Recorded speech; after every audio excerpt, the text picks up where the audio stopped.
श्री शीतला मैया की जय।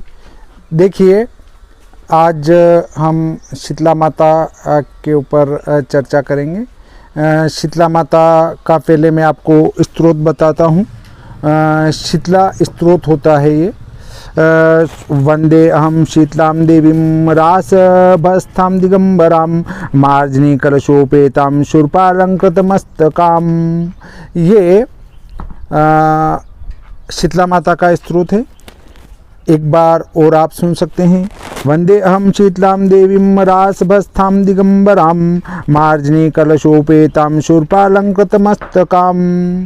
देखिए, शीतला माता क्या है, एक दंत कथा के अनुसार बता रहा हूँ। कोई अपने ऊपर न ले और किसी को बुरा लगे तो माफ़ करें। क्या होता है कि एक ब्राह्मण के घर में माँ भगवती का जन्म हुआ था और इनके घर के पास में ही एक पंडित जी टाइप और आके रहने लगे थे। वो भी पूजा पाठ वगैरह सभी ब्राह्मण की तरह किया करते थे। तो इनके पिताजी को वो लड़का जम गया और उनसे संबंध शादी वगैरह तय हो जाती हैं। तय होने के बाद क्या होता है कि एक दिन भोजन के समय, भोजन करते समय जो है वो कहते हैं कि कैसी चमड़े जैसी रोटी बनाई। तो माँ भगवती के दिमाग में एक बात खटक गई कि जो रोटी की तुलना चमड़े से करता हो वो ब्राह्मण कैसे हो सकता है। तो माँ भगवती ने दिन भर में सभी कार्य करने वालों के चित्र बनाए। चित्र बनाने के बाद एक एक पर उंगली रखती गई और बताती गई ये अपनी जाति है, ये अपनी जाति है। तो वो मना करते गए। लास्ट में जब चमड़े के ऊपर उंगली लगाई तो फिर उन्होंने कहा हाँ ये अपनी जाति है। तब माँ भगवती को दुख हुआ और सीधी दौड़कर पिताजी के पास गई। पिताजी, अगर मटका खराब हो जाए तो क्या करें। तो माँ भगवती के पिताजी ने कहा कि उसको आग में फेंक देना चाहिए। फिर माँ भगवती दौड़कर एक गांव में जाती है कि मैं सती होना चाहती हूँ, मेरे लिए लकड़ी की व्यवस्था करें। तो वहाँ भक्तों ने नहीं सुनी। फिर अगले गांव में गई तो वहाँ उनने व्यवस्था कर दी। माँ भगवती सती हो गई और उसके बाद जब इनके प्राण निकल रहे थे उस समय इनने कहा कि देखो दूसरा कोई आके अंदर नहीं गिर जाए। तो क्या होता है कि इतने में पीछे से इनके पति और दौड़ के इनके पिता के घर गए। बोले वो यहाँ आई थी ना, तो कहाँ वो तो यहाँ से चली गई। फिर भाई भी इनका साथ में हो लिए और वो भी दौड़ते दौड़ते पता करते करते वहाँ पहुँचे। इधर माँ भगवती ने कहा तुम सावधान रहना, अब मेरे प्राण निकल रहे हैं, कोई दूसरा नहीं आ जाए अंदर। तो इतने में उनको पता चला कि वो तो जल चुकी है मेरी पत्नी। तो वो जैसे गए वैसे सीधे अंदर कूद गए आग के अंदर। तो भाई ने भी सोचा कि जिया जी चले गए, जीजी चली गई, मुझे जी के क्या करना है। तो वो भी अंदर कूद गए। इस प्रकार माँ शीतला विराजमान होती हैं। उनके साथ में जो विराजमान होते हैं गुणाबाव जी होते हैं, जो देखिए मैं आपको दिखाता हूँ। इनकी स्थापना भी यहाँ पर की गई है। आज कॉलोनी के अंदर आनंद विहार में शीतला माता की स्थापना की गई है और सुबह सूर्योदय के पूर्व में।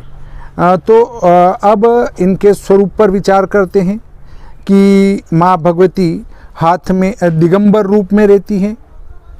दिगंबर रूप का अर्थ है कि जिनको शीतला माता निकलती हैं वे कपड़े नहीं पहन सकते क्योंकि पूरे शरीर पर फोड़े होते हैं और वो कपड़े कैसे पहनेंगे, तो उनको दिगंबर रूप में रहना पड़ता है।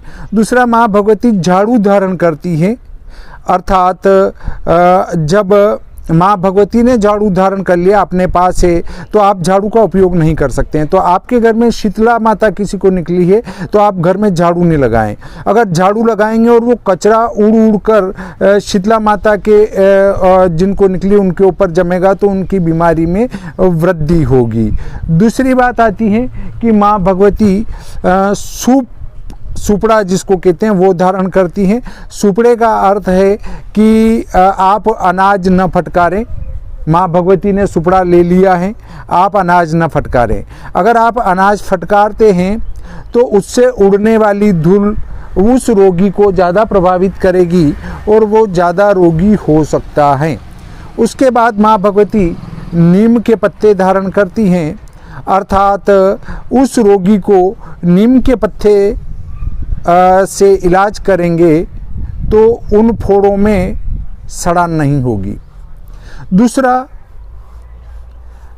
माँ भगवती कलश भी धारण करती हैं, अर्थात जिनको शीतला माता आती हैं उनको ठंडे जल का कलश पास में रखना चाहिए ताकि उनके फोड़ों में जलन न हो और शिथिलता बनी रहे। एक कहानी और आती है कि एक बार क्या होता है कि पूरे गांव में आग लग गई परंतु एक बुढ़िया माँ का जो है घर नहीं जला। तो गांव के सब लोगों ने इकट्ठा होकर उनसे पूछा कि सबका घर जल गया और तुम्हारा घर क्यों नहीं जला। तो उनने कहा कि मैं शीतला माता की उपासना करती हूँ, सप्तमी या षष्ठी को भोजन बनाती हूँ और दूसरे दिन शीतल पदार्थों से माँ भगवती को भोग लगाती हूँ। तो माँ भगवती इसलिए मेरे ऊपर प्रसन्न है और उनने मेरे घर को नहीं जलने दिया। तो गांव में ढिंडोरा पिटवा दिया गया कि गांव के अंदर प्रत्येक व्यक्ति बासोड़ा करेगा और माँ भगवती की आराधना करेगा। तो देखिए, इस प्रकार माँ भगवती का स्वरूप है जो खर नाम गधे के ऊपर विराजमान होती हैं। गधे के ऊपर अर्थात जिनको एक बार माँ भगवती पधार जाती हैं वो गधे की तरह ताकतवर हो जाता है, बलशाली हो जाता है। तो इस प्रकार माँ भगवती का स्वरूप है। हाथ में कलश हैं, जिनको शीतला माता आती है उनके पास ठंडा जल रखें। हाथ में झाड़ू हैं, अर्थात जिनको शीतला माता आती है उनके पास झाड़ू रखें। सूप धारण करती हैं, अर्थात सुपड़ा आप जिनको शीतला माता पधारती हैं उनके पास में सुपड़ा भी रखें ताकि माँ भगवती के जो जिनको आए हैं उनके पास सुपड़ा होगा तो आप अनाज नहीं फटकार पाएंगे। और दूसरी बात आती है कि नीम के पत्ते भी रखें ताकि नीम के पत्ते उनको फ़ायदा देंगे। इस प्रकार माँ भगवती के संबंध में मैंने विस्तार से आपको जानकारी दी। आपको इससे लाभ प्राप्त हो, इसी कामना के साथ ये प्रकरण यहीं समाप्त करते हैं। श्री शीतला मैया की जय।